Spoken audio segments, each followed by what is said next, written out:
भारतीय banking sector में एक बड़ा बदलाव आने वाला है।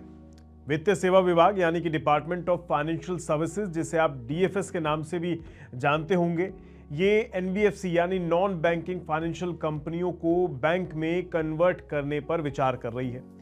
और ये चर्चा 26 फरवरी के दिन एक बैठक में हुई है। ये कदम एनबीएफसी सेक्टर को मजबूत बनाने और बैंकिंग सेवाओं को विस्तार देने के लिए काफी इंपॉर्टेंट बताया जा रहा है। लेकिन सवाल ये उठता है कि अचानक सरकार को एनबीएफसी को बैंक बनाने की इतनी जल्दी क्या है, या फिर ये विचार आखिर आया ही क्यों?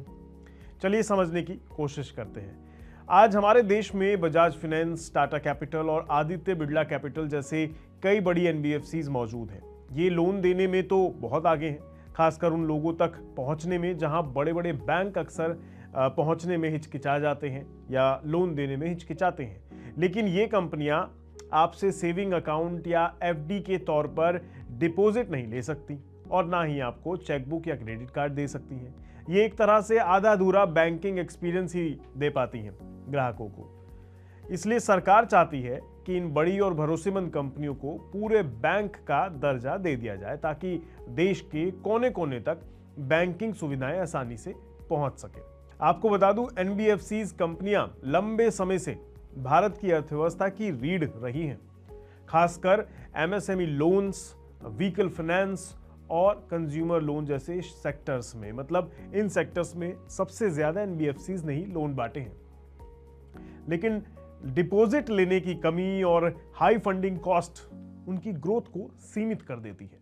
लेकिन बैंक बनने के बाद कम लागत वाले डिपॉजिट ये जुटा पाएंगी, जिससे लिवरेज बढ़ेगा और फाइनेंशियल इंक्लूजन को बूस्ट मिल पाएगा। हालांकि ऐसा पहले भी हो चुका है, मतलब ये कोई पहली बार नहीं होने जा रहा है। उदाहरण के तौर पर कोटक महिंद्रा, इसे अभी आप बैंक के तौर पे जानते हैं, लेकिन 2003 में ये एनबीएफसी से बैंक बना था, यानी पहले ये भी एनबीएफसी कंपनी ही थी। उसके बाद कई और एनबीएफसीज जो हैं बैंक बने हैं, जैसे बंधन बैंक, आईडीएफसी बैंक। ये आज बैंक है, लेकिन पहले एनबीएफसी हुआ करते थे, तो इन्होंने भी ये रास्ता चुना। उसी तरह अब जो और नाम सामने उभर कर आ रहे हैं, वो भी आने वाले टाइम में शायद आपको बैंक की तरह दिखाई दे। लेकिन किसी एनबीएफसी का बैंक बनना उतना आसान नहीं होता जितना लगता है। रिजर्व बैंक ऑफ इंडिया यानी आरबीआई ने इसके लिए बहुत कड़े नियम बनाए हुए हैं। चलिए ये भी अब आपको आसान भाषा में समझा देते हैं कि आखिर वो नियम क्या क्या है। पहला नियम है एक सफल ट्रैक रिकॉर्ड। मतलब कंपनी को कम से कम 10 साल तक सफलतापूर्वक काम करते हुए दिखना चाहिए। साथ ही वे कंपनी निवासियों द्वारा नियंत्रित यानी controlled by residents, Indian residents द्वारा कंट्रोल्ड होनी चाहिए। दूसरा बड़ा नियम है मजबूत वित्तीय हालात। बैंक बनने की सोचने वाली एनबीएफसीज का नेट एनपीए यानी फंसा हुआ कर्ज 5% से कम होना चाहिए। तीसरा और सबसे बड़ा पेच है ओनरशिप का। आरबीआई के मौजूदा नियमों के हिसाब से कोई भी बड़ा औद्योगिक घराना सीधे तौर पर बैंक का प्रमोटर नहीं बन सकता है।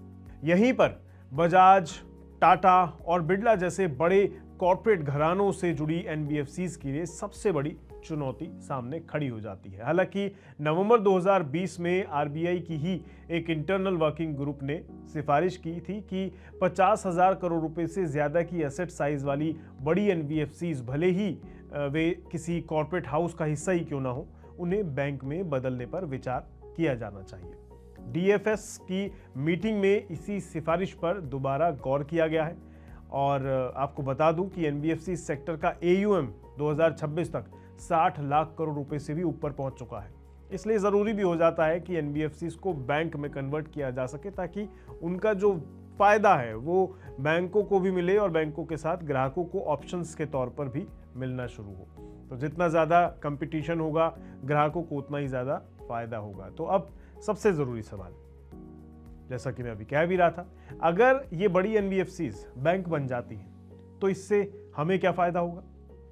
सबसे पहला और सबसे बड़ा फ़ायदा होगा ज़्यादा ऑप्शंस और बेहतर सर्विसेज मिलेंगी, जो मैं अभी आपसे कह भी रहा था। दूसरा फ़ायदा है विश्वास और सुरक्षा का।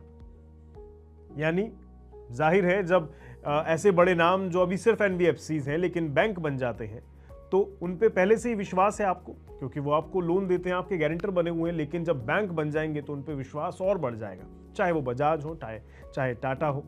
तो कुल मिलाकर बात यह है कि सरकार एनबीएफसीज को बैंक बनाकर भारत के फाइनेंशियल सिस्टम को हमेशा के लिए बदलने की तैयारी में है। लेकिन आपका इस मुद्दे पर क्या कहना है?